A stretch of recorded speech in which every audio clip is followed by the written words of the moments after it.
Okay, my name's Elisha, and I am from Beaver Elementary, and this is my first year teaching 5th and 6th grade math.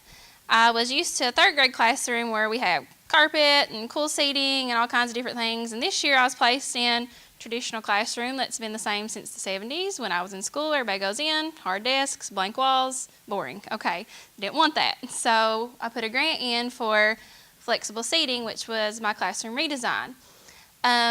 I gave a survey to my kids, and the whole reason I actually started doing this was Miss Carter's daughter, Mary. I saw her presentation at the Summer Institute, and so I had contacted her about this and got to kind of figure out how she did it, so I kind of went from there. And I gave my students a survey about, student choice. Did they feel like they had a voice? Did they like their classroom? And the biggest thing that they said was 90% said they had never had the opportunity to make a positive decision in their school. So that's changing now. They have had the opportunity to make a change in their school. 80% of those children in 5th and 6th grade said that they would learn better in a 21st century style classroom.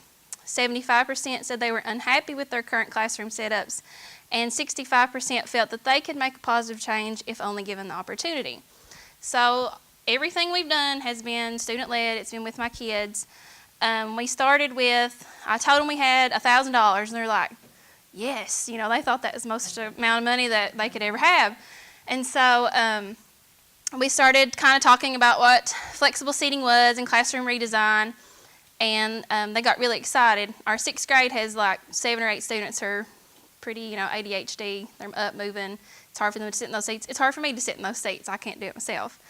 So they got to researching, and we actually did, if you guys kind of just want to pass these around, they have their names on them, but I had their permission to bring these. This was our classroom redesign project. And before we even started with the furniture, if we even started with anything else, they had to do possible problems and solutions. So they created all the problems that we could have in this classroom. How would they solve that? What would we do to prevent those problems? And they created the rules, which we've not decided together as a class which rules we're going to choose, and then they got the opportunity to get on Amazon, get on Walmart, and look at the types of furniture that they wanted to have. Needless to say, some kids did better with that than others. Some were trying to stock their bedroom, and so we had to put a little, parameter on that. So we went and did, what did we do next? Oh, yeah, here was the example. So most of them came up with the same problems: arguing over seating, falling asleep, damaging it, PDA. So they've already came up with a clip chart that they're going to put numbers on. So each kid will have 1 through 5 will be like on Monday, and they'll get to choose their seating first, and so on and so on. So that took care of that. And then they had their different rules. The biggest thing was they said if they can't use them correctly, then don't let them use them at all. So we got stools actually on Monday, and our couch came yesterday. So I had to put that in the other teacher's room because I was not about to leave that with the sub today. So because we've not went over all the rules exactly, but they were so excited about 5 little colored stools. I mean, it was crazy. They all jumped on and wanted to turn, and so we have to get that clipboard in place like tomorrow. Some of the pros that we had found out, they researched, and a lot of the kids have energy. The biggest thing is that they get a choice. When they come in classrooms, everybody's like, number 1, you sit here. Number 2, they're going to get to pick and have a voice in what they say. I told them that this was their classroom. As long as they do it responsibly, they get to do what they want to do with it and learn what they want to learn. How are we going to see if this is successful? EWOC evaluations if our kids are engaged. And this is research-based flexible seating. It says that if kids are burning their energy, they're going to be less disruptive in class if they have something to do. If they have some kind of seat to sit on, then they're not going to be up running around your class because they'll at least be in one place. So they won't be distracting other people. They'll be in their own little area. And another thing that they did, 2 rules that my kids really surprised me with was, one is I get the choice to move them if something's wrong. I ultimately rule all decisions. So they did put that on there. And that if they weren't successful in an area, that they get to pick another seat. So that was good. Some things we bought were the wobble chairs. We didn't get the yoga balls because with the group of students I have, I felt like it'd be too dangerous. We wanted the ones with the little pegs on the bottom, but they weren't capable enough of holding their weight size. So we pushed that aside, and we found wobble stools, which is the same concept for their stability, but it was in a stool form. We're getting rid of we're ditching the desks, every one of them. They're all gone.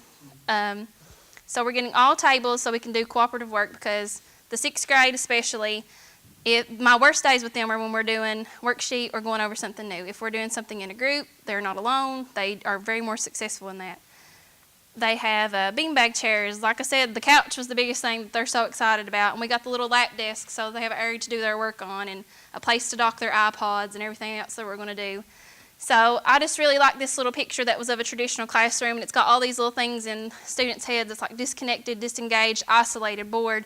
And I just feel like that. I feel like if they're together and having a choice, and it's something that we're a place they want to be, that they're going to learn more because they want to be in my classroom. And this is a picture of what I hope that it's going to look like. We've not been there yet. Like I said, we just started getting our furniture yesterday, and so I'm hoping tomorrow we can take a little opportunity to kind of let the kids, because that was the last part somewhere on that paper, was to design where they're going to put their things, and we've not got there yet because we're just now getting the furniture. So they're going to have an opportunity to place where they're going to put it. And I'm hoping, they're already fighting on who's coming back with me in April to see who's going to have the best presentation to come and tell y'all about this. So I guess we're going to have to have a competition for that. I don't really know how we'll settle that argument, but that's it. Thank you.